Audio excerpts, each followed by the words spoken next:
볼륨 조금만 더 올려주시기 바랍니다.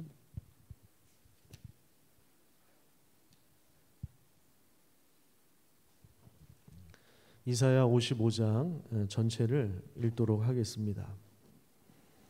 각 가정에서는 소리를 내서 읽으셔도 좋겠습니다. 시작. 오호라 너희 모든 목마른 자들아 물로 나오라. 돈 없는 자도 오라. 너희는 와서 사 먹되 돈 없이 값 없이 와서 포도주와 젖을 사라.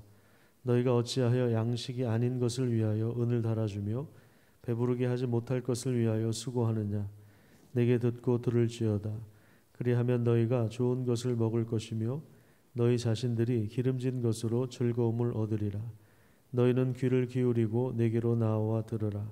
그리하면 너희의 영혼이 살리라. 내가 너희를 위하여 영원한 언약을 맺으리니 곧 다윗에게 허락한 확실한 은혜이니라. 보라, 내가 그를 만민에게 증인으로 세웠고 만민의 인도자와 명령자로 삼았나니 보라, 내가 알지 못하는 나라를 내가 부를 것이며 너를 알지 못하는 나라가 내게로 달려올 것은 여호와 내 하나님 곧 이스라엘의 거룩하신 이로 말미암음이니라. 이는 그가 너를 영화롭게 하였느니라. 너희는 여호와를 만날 만한 때에 찾으라. 가까이 계실 때에 그를 부르라. 악인은 그의 길을, 불의한 자는 그의 생각을 버리고 여호와께로 돌아오라. 그리하면 그가 긍휼히 여기시리라. 우리 하나님께로 돌아오라.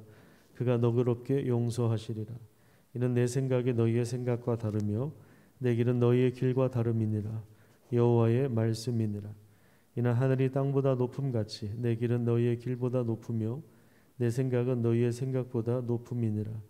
이는 비와 눈이 하늘로부터 내려서 그리로 되돌아가지 아니하고 땅을 적셔서 소출이 나게 하며 싹이 나게 하며 파종하는 자에게는 종자를 주며 먹는 자에게는 양식을 줌과 같이 내 입에서 나가는 말도 이와 같이 헛되이 내게로 되돌아오지 아니하고 나의 기뻐하는 뜻을 이루며 내가 보낸 일에 형통함이니라. 너희는 기쁨으로 나아가며 평안히 인도함을 받을 것이요 산들과 언덕들이 너희 앞에서 노래를 바라고 들의 모든 나무가 손뼉을 칠 것이며 잣나무는 가시나무를 대신하며 나며 화석류는 실레를 대신하여 날 것이라. 이것이 여호와의 기념이 되며 영영한 표징이 되어 끊어지지 아니하리라. 아멘. 밤에 조금 그래도 선선한 바람이 불어서 조금 이제 견딜만 하시죠. 앞으로 한 2, 3주 정도 더 잘 참으면 또 시원한 날이 오지 않을까 이렇게 기대합니다. 오늘도 하나님의 말씀 때문에 힘을 얻으시기를 축복합니다. 오늘 본문 말씀은 이사야 후반부가 시작된 그 이사야 40장부터 66장까지 그 중간에 결론부 역할을 합니다. 40장 후반부를 두 부분으로 나눌 수가 있는데 40장부터 55장까지 그다음에 56장부터 마지막까지 이렇게 좀 나눌 수가 있는데 지금까지 선포해 왔던 그러니까 이스라엘의 회복을 위해서 내 백성을 위로하라 여기서부터 이제 시작된 하나님의 말씀의 결론부라고 할 수 있습니다. 하나님의 역사는 하나님이 세우신 종을 통해서 이루어질 것입니다. 이 종은 고난을 받지만 하나님이 주신 학자의 혀를 가지고 곤고한 자들을 말로 도와주게 합니다. 도와줍니다. 종의 입술을 통해서 나가는 하나님의 말씀은 단순한 지식이나 정보가 아니라 명령입니다. 하나님의 명령이에요. 그래서 인간 편에서 볼 때는 학습하고 배우고 끝나는 것이 아니라 순종해야 할 명령입니다.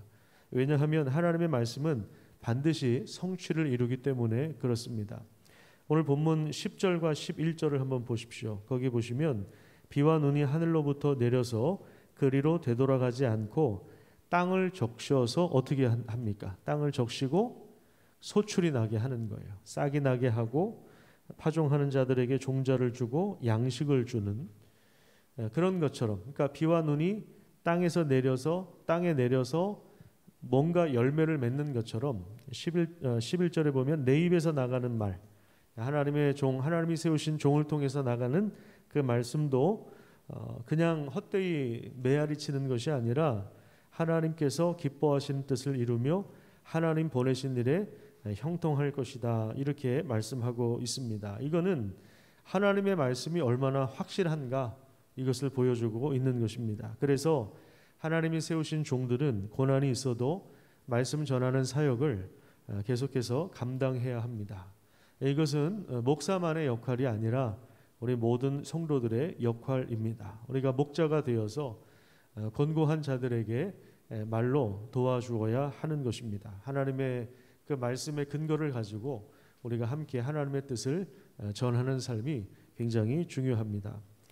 이스라엘 백성들은 우상에게 팔리고 또 채워도 만족할 수 없는 것을 위하여 수고하는 삶을 살았습니다. 하지만 이제 하나님께서는 귀한 만찬을 차려놓고 그들을 부르십니다. 목마른 자들아 오라, 이렇게 하나님께서 초청하십니다. 돈이 없어도 공짜로 포도주와 젖을 사라고 이야기합니다. 우리가 무엇인가 살려면 대가를 지불해야 되지 않습니까? 그죠? 공짜가 어디 있습니까? 세상에 공짜는 없습니다. 공짜 좋아하면 나중에 망하죠. 그러니까 세상에 공짜는 없어요.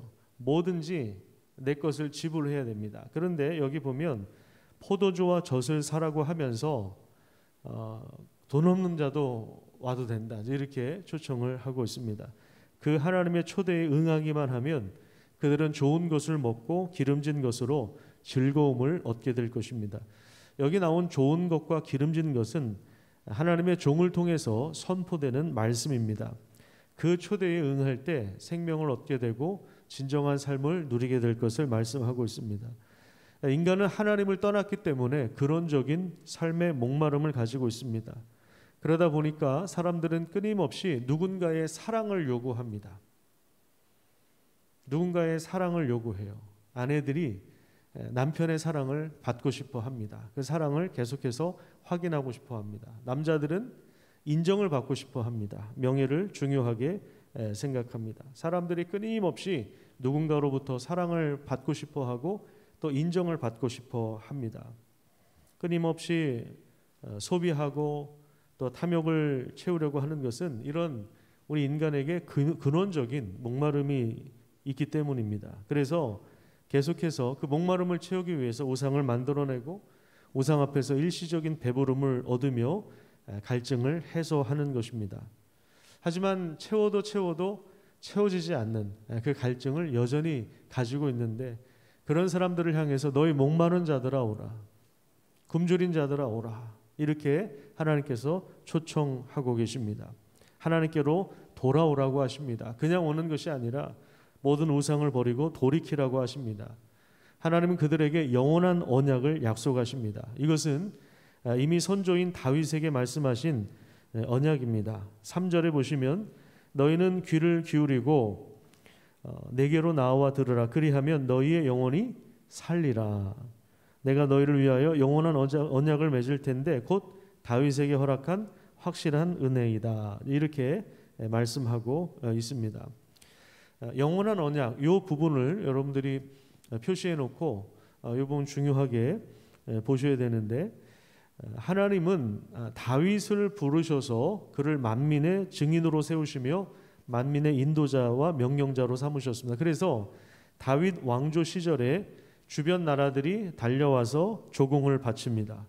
하나님이 다윗에게 맺은 언약 때문에 그 귀한 역할을 담당하기 위해서 그 나라가 강성해진 것입니다. 그러니까 다윗이 정치를 잘해서가 아니라, 경제 좋은 무슨 정책을 펴서가 아니라, 그래서 나라가 강성해진 것이 아니라 하나님께서 다윗에게 맺어주신 그 언약 때문에. 근데 이 언약의 성격은 일시적인 것이 아니라 영원한 언약이에요. 그래서 그 언약을 이루는 과정 속에서 그 나라가 강성해진 것입니다. 그래서 5절을 보세요. 5절에 보시면 알지 못하는 나라들도 달려와서 무릎을 꿇었습니다. 그러니까 하나님은 다윗에게만 맺으신 것이 아니라 이스라엘과 무조건적인 언약을 맺으시는 거예요. 그러니까 돈 없이 값 없이 와서 살아, 이건 조건적인 언약이 아니라 무조건적인 언약을 말씀하시는 거예요. 그래서 무조건적인 절대적인 언약을 맺으면서 그들을 영화롭게 하시는 것이죠. 그러니까 이스라엘 백성들은 그 언약을 깨트렸지만, 하지만 하나님은 그 언약을 잊지 않으시고 실제로 그 언약을 계속해서 이루어 가시겠다는 그런 강력한 하나님의 의지가 오늘 본문 말씀에 달려 있습니다. 이 하나님의 은혜, 이스라엘 백성들에게 귀한 만찬을 베풀어 주시고 또 그들을 초대하시면서 그들을 배부르게 하실 때 이 은혜는, 하나님이 제공하시는 은혜는 바벨론 제국의 일시적인 포만감에 비할 바가 아닙니다. 하나님은 다윗을 통해서 나라의 강성함을 보여주신 것처럼 이제 다시 이스라엘을 회복하셔서 하나님의 임재와 영광을 다른 나라에 알리고 말씀의 증인으로 부르실 것입니다. 이 부분을 우리가 잘 기억해야 됩니다. 하나님의 말씀이 없으면 우리는 바벨론의 포로로 살 수밖에 없어요. 세상의 포로가 되어서 살아갑니다. 우상에게 절할 수밖에 없고 제국의 입김에 눌려서 살아갈 수밖에 없습니다.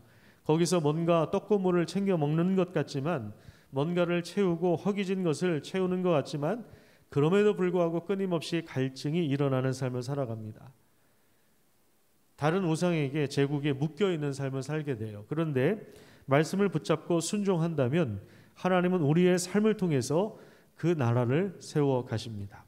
그리고 열방에 복을 주는 귀한 역할을 감당하게 하시는 거예요. 증인으로 하나님이 우리를 부르시는 것입니다. 그러니까 위치가 달라지는 거예요. 그 지위가 달라지는 거예요. 우리가 누구에게 엎드리느냐, 누구에게 순종하느냐, 이 부분이 그래서 굉장히 중요한 겁니다.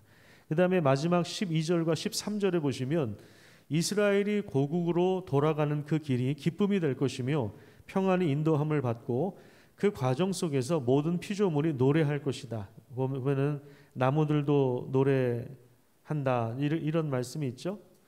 12절과 13절에 보시면 산과 언덕들이 너희 앞에서 노래하고 들의 모든 나무가 손뼉을 칠 것이다, 이렇게 이야기하고, 그 다음에 13절에 보시면 잣나무는 가시나무를 대신하고 화석류는 찔레를 대신한다. 그러니까 이스라엘 백성들이 포로로 끌려가서 땅이 적막하고 황폐해졌다는 것을 보게 됩니다. 거기에 가시나무와 찔레만 열렸는데 이제 그 생태계에 자연의 변화가 일어날 것을 예고하고 있는 것입니다.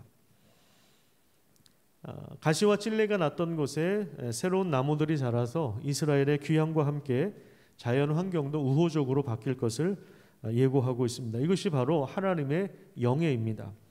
13절 마지막에 보시면 이것이 여호와의 기념이 된다, 이렇게 이제 번역이 되어 있는데 이것은 하나님의 영예를 말합니다. 이거 하나님의 영예가 될 것이다.